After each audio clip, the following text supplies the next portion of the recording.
নমস্কার বন্ধুরা, পম্পার কিচেনে আপনাদের সকলকে স্বাগত। আজ আমি কাঁচা আম দিয়ে অপূর্ব স্বাদের একটা রেসিপি আপনাদের সাথে শেয়ার করব। কাঁচা আমের সিজনে কাঁচা আম দিয়ে নানা ধরনের রেসিপি আমরা বানিয়ে থাকি, তবে আজকে যে রেসিপিটা আপনাদের সাথে শেয়ার করছি একবার হলো ট্রাই করতে পারেন। কাঁচা আমের সিজনে এই রেসিপিটা না বানালে ভীষণ মিস করবেন, আর একবার খেলে দেখবেন বারবার বানাতেও ইচ্ছা করবে। তাহলে চলুন দেরি না করে আজকের এই অপূর্ব স্বাদের কাঁচা আমের রেসিপিটা দেখে নেওয়া যাক। আজকের কাঁচা আমের এই রেসিপিটা বানানোর জন্য প্রথমেই দেখুন এরকম একটা পাত্র নিয়েছি আর একটা ছাঁকনি নিয়ে নিয়েছি। এর মধ্যে দিয়ে দেবো এই বাটির মাপ করে 1 বাটি বেসন। যতটা বেসন দিয়েছি তার 3 ভাগের 1 ভাগ দিয়ে দেবো আতপ চালের গুঁড়ি, দিয়ে দেবো সামান্য একটু লবণ। এবার এই উপকরণগুলো একটু এইভাবে আমি চেলে নেব। একটু এইভাবে চেলে নিলে কি হবে, আজকে একটা ব্যাটারের দরকার, যে রেসিপিটা বানাচ্ছি সেই ব্যাটারটা কিন্তু খুব স্মুথ হবে। আর এই দেখুন ডলা পাকানো অংশগুলো কিন্তু আর থাকবে না। এখানে হাত দিয়ে এইভাবে একটু মেখে নেবেন, তাতে করেই দেখবেন ডলা পাকানো অংশগুলো থাকবে না। আর যখন এটা দিয়ে একটা ব্যাটার বানাবো, ব্যাটারটা খুব স্মুথ হবে। সমস্ত উপকরণ দেখুন খুব ভালোভাবে একদম স্মুথ করে আমি চেলে নিয়েছি। এবার এখানে হলুদ গুঁড়ো দিয়ে দেবো একদম সামান্য পরিমাণে। এটাকে আমি আর একবার একটু মিক্সড করে নেব। এবার এখানে দিয়ে দেবো নর্মাল জল। এখানে গরম জল ব্যবহার করার দরকার নেই, নর্মাল জল দিতে হবে। জলটাকে একেবারে খুব বেশি দিতে হবে না, অল্প অল্প দিতে হবে। আর এইভাবে কিন্তু এটাকে খুব সুন্দর করে ব্লেন্ড করতে হবে। এখানে একটা ব্যাটারের আমার দরকার, আর ব্যাটারের ঘনত্ব কেমন হবে আমি মিক্সড করার পর বলে দেবো। ব্যাটারের ঘনত্ব যেমন খুব পাতলা হবে না, তেমন খুব ঘন হবে না, তাই অল্প অল্প জল দিয়ে ব্যাটারটাকে রেডি করতে হবে। আপনারা চাইলে হাতের মাধ্যমেও কিন্তু এটাকে খুব সুন্দর করে রেডি করে নিতে পারেন। ব্যাটারটাকে দেখুন আমি খুব সুন্দর করে রেডি করে নিয়েছি। আর ঘনত্বটা দেখুন কেমন হয়েছে, একদম স্মুথ হয়েছে। আর ঘনত্বটা কিন্তু একটু ঘন করেই বানাতে হবে, খুব যেমন ঘন নয় আবার খুব পাতলাও নয়। দেখে বুঝতেই পারছেন এইরকম ঘনত্ব হলে আজকের রেসিপিটা একদম পারফেক্ট হবে। আর আজকে যে রেসিপিটা বানাবো তার জন্য ব্যাটারটা কিন্তু সবার প্রথমে রেডি করতে হবে। এই ব্যাটারটা একটু আগে থাকতে রেডি করে আধা ঘন্টার জন্য যদি রেস্টে রেখে দেন, তাহলে কিন্তু এই যে রেসিপিটা বানাবো রেজাল্টটা একদম পারফেক্ট হবে। তো এবার আমি মিশ্রণটাকে আধ ঘন্টার জন্য রেস্টে রেখে দেবো। ততক্ষণে আমি আরো বেশ কিছু কাজ কমপ্লিট করব। এবার দেখুন এরকম ছোট্ট একটা ফ্রাই প্যান নিয়ে নিয়েছি। এর মধ্যে 4 থেকে 5টা আমি শুকনো লঙ্কা দিয়ে দিলাম। গোটা ধনে দিয়ে দেবো 1 চামচ। 1 চামচ দিয়ে দেবো গোটা জিরে, 2টো এলাচ, 2টো লবঙ্গ আর দারুচিনি স্টিক একদম সামান্য পরিমাণে দিয়ে দিলাম। এবার এই কটা মশলা একটু ভালোভাবে ভেজে নেব, নিয়ে একটু আধো আধো করে ব্লেন্ড করে নেব। মশলাটাকে দেখুন একদম আধো আধো করে আমি ব্লেন্ড করে নিয়েছি। এবার দেখুন 2টো বড় সাইজের আলু আমি নিয়ে নিয়েছি। আলুটাকে কেটে কিন্তু খুব ভালোভাবে সিদ্ধ করে নিয়েছি। আচ্ছা, আলুটাকে আমি খোসা সমেত সিদ্ধ করেছি, আপনারা চাইলে খোসাটাকে ছাড়িয়ে করতে পারেন। তবে আজকে যে রেসিপিটা বানাচ্ছি তার জন্য এই খোসা সমেত যদি আলুটাকে সিদ্ধ করেন তাতে করেই কিন্তু একটু বেশি ভালো হয়। আর আলুর মধ্যে যদি একটু খোসা থেকে থাকে তাহলে কিন্তু কোনো রকম সমস্যা নেই, বরং একটু খোসা থাকলে কিন্তু এই যে রেসিপিটা বানাচ্ছি একদম দোকানের মতো হবে, খেতেও অসাধারণ হবে। আলুটাকে খুব ভালোভাবে সিদ্ধ করে ঠান্ডা করে নিয়েছি। এবার এই সম্পূর্ণ আলুগুলো থেকে খোসাটাকে আমি ছাড়িয়ে নেব। আলুর খোসাটাকে দেখুন খুব ভালোভাবে ছাড়িয়ে নিয়েছি। এবার আলুটাকে এইভাবে একটু ভালোভাবে কিন্তু মেখে নিতে হবে। আপনারা চাইলে এটাকে কিন্তু হাত দিয়ে মেখে নিতে পারেন, আর নতুবা এইভাবে কিন্তু একটু ভালোভাবে মেখে নিতে পারেন। আর নতুবা কিন্তু আমরা আলুটাকে ভালোভাবে গ্রেটও করতে পারেন। যে কোনো একটা পদ্ধতি অবলম্বন করলেই হবে। এবার দেখুন একটা আমের অর্ধেক পোর্শন এইভাবে আমি গ্রেট করে নিয়েছি। আজকে যে রেসিপিটা বানাবো তার জন্য কিন্তু অনেকটা বেশি আমের দরকার নেই, একটা আমের অর্ধেকটা নিলেই হবে। 2টো আলুর জন্য এখানে কিন্তু একটা আমের অর্ধেক পোর্শন হলে হবে। আর যদি এখানে 4টে আলু ব্যবহার করেন তাহলে একটা সম্পূর্ণ গোটা আম এখানে ব্যবহার করবেন। যেহেতু এখানে আমি 2টো আলু নিয়েছি তাই এখানে একটা আমের অর্ধেক পোর্শন এইভাবে সুন্দর করে গ্রেট করে নিয়েছি। চলুন এবার রেসিপিটা বানানো শুরু করা যাক। এবার গ্যাসটাকে জেলে দিয়ে একটা কড়া বসিয়ে দিয়েছি। কড়াটাকে গরম করে এর মধ্যে দিয়ে দেবো সামান্য একটু সরষের তেল, খুব বেশি দরকার নেই, অল্প করে দিলেই হবে। তেলটাকে গরম করে নিয়েছি। এবার 5 ফোড়ন দিয়ে দেবো একদম সামান্য পরিমাণে। যে আমটাকে গ্রেট করলাম এবার সেই আমটাকে দিয়ে দেবো। দিয়ে দেবো 3টে কুচিয়ে নেওয়া কাঁচা লঙ্কা। গ্যাসের ফ্লেমটাকে এবার একদম লো রেখে এই আমটাকে প্রথমে একটু ভালোভাবে নাড়াচাড়া করে নেব। এবার এখানে সামান্য একটু হলুদ গুঁড়ো দিয়ে দিলাম। হলুদ গুঁড়োর পরিমাণটা খুব বেশি দেওয়া দরকার নেই, অল্প করে দিলেই হবে।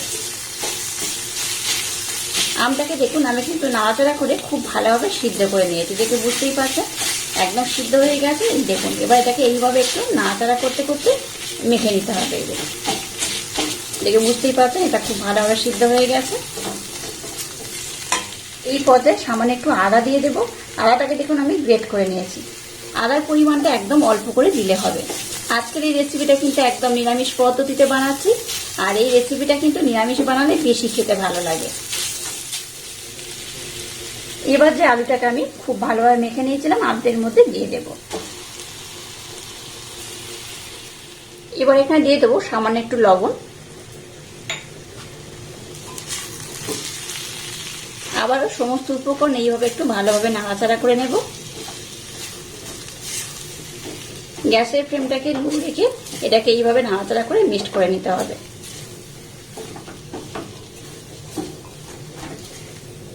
আজকে যে রেসিপিটা বানাচ্ছি তার জন্য একটা পুরেরও দরকার।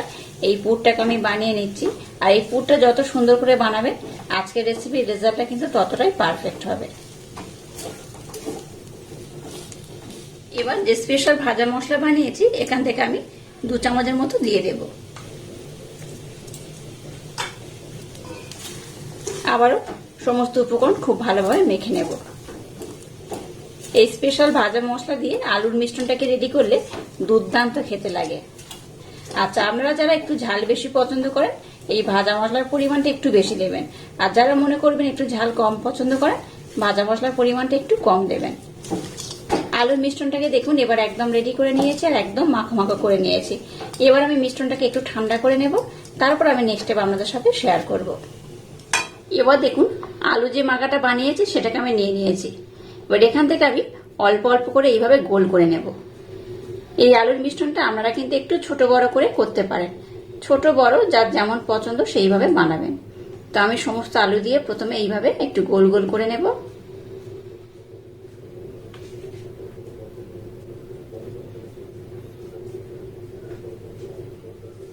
এবার দেখুন এরকম একটা আমি প্লাস্টিক নিয়ে নিয়েছি, এর মধ্যে একটা আলু নিয়ে নিলাম। এখানে দেখে বুঝতেই পারছেন আজকে বানাচ্ছি আমের চপ। এবার এইভাবে হাত দিয়ে একটু পাতলা করে নেব। আপনারা চাইলে একটু ছোট বড় করে বানাতে পারেন আর এইভাবেও বানাতে পারেন। এই দেখুন কত সুন্দর হয়েছে। আর একটা পাত্রের মধ্যে একটু বেসন দিয়েছি, এর মধ্যে আমি এইভাবে সবগুলোকে বানিয়ে বানিয়ে রেখে দেব। একইভাবে আবার একটা আমি বানিয়ে নেব।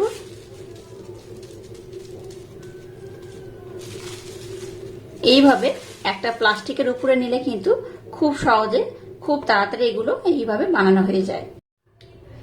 দেখুন সবগুলোকে আমি খুব সুন্দর করে কিন্তু বানিয়ে নিয়েছি। এবার এগুলোকে আমি খুব সুন্দর করে ভেজে নেব। আবারও দেখুন ব্যাটারটাকে আমি নিয়ে নিয়েছি। এটাকে আমি প্রথমেই বানিয়ে রেস্টে রেখে দিয়েছিলাম, আর এটা বানিয়ে রাখার পর তারপর কিন্তু সমস্ত প্রসেসগুলো আমি করেছি। তাতে করেই দেখুন ব্যাটারটা কিন্তু আরো বেশি পারফেক্ট হবে। এখানে আমি আরো দুটো উপকরণ অ্যাড করব। সামান্য একটু খাওয়ার সোডা বা বেকিং সোডা এখানে অ্যাড করব, একদম সামান্য পরিমাণে। এটাকে আমি আর একবার খুব ভালোভাবে এইভাবে ব্লেন্ড করে নেব।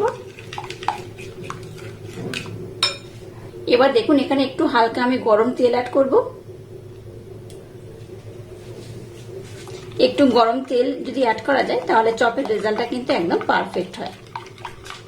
এবার দেখুন ব্যাটারটাকে আমি খুব সুন্দর করে রেডি করে নিয়েছি, আর ঘনত্বটা আমি আর একবার দেখিয়ে দিচ্ছি। ঘনত্বটা কিন্তু এইরকমই হয়েছে, খুব ঘন যেমন নয় আবার খুব পাতলাও নয়। এবার দেখুন দেখিয়ে দিচ্ছি, একটা মিশ্রণ নিয়েছি আর এই ব্যাটারের মধ্যে আমি দিয়ে দিলাম। এইভাবে কিন্তু খুব ভালোভাবে ব্যাটারের মধ্যে দিয়ে দিয়েছি। এবার এইভাবে তেলের মধ্যে ছেড়ে দিতে হবে। এবার দেখুন গ্যাসটা জ্বেলে দিয়ে একটা কড়াইতে তেল দিয়ে তেলটাকে গরম করে নিয়েছি। এবার এটাকে তেলের মধ্যে আমি ছেড়ে দেব।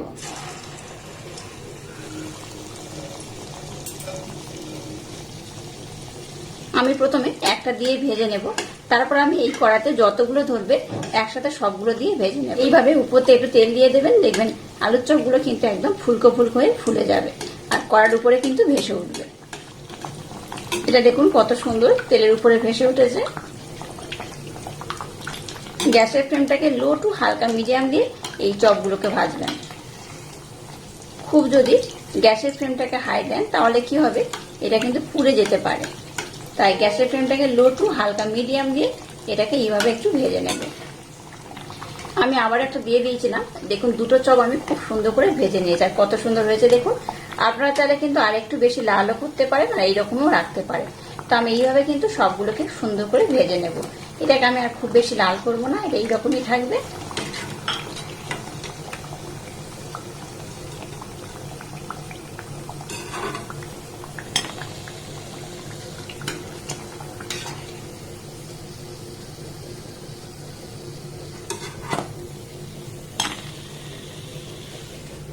একইভাবে সবগুলোকে আমি ভেজে নেব।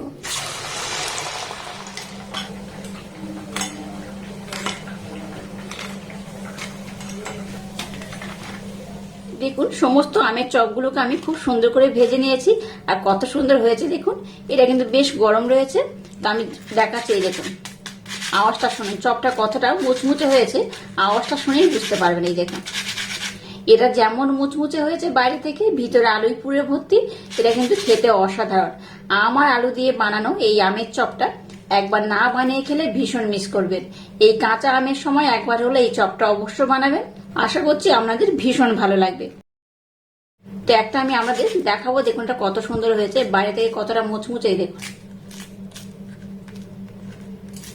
বেশ গরম রয়েছে, দেখাতে পারছি না, আওয়াজটা শুনে বুঝতেই পারছেন কতটা সুন্দর হয়েছে। এই দেখুন ভিতরটা কত সুন্দর পুরে ভরপুর। বাচ্চা থেকে বড় আশা করছি সবাই ভীষণ পছন্দ করবে আর খুব মজা করে খাবে। আর আজকের এই অপূর্ব স্বাদের আমের চপের রেসিপি যদি আপনাদের ভালো লাগে তাহলে চ্যানেলটাকে লাইক, শেয়ার, কমেন্ট এবং সাবস্ক্রাইব করবেন আর পাশে থাকা বেল আইকনটা প্রেস করে দেবেন। তাহলে টাটা, আবার দেখা হচ্ছে নতুন কোনো রেসিপি নিয়ে।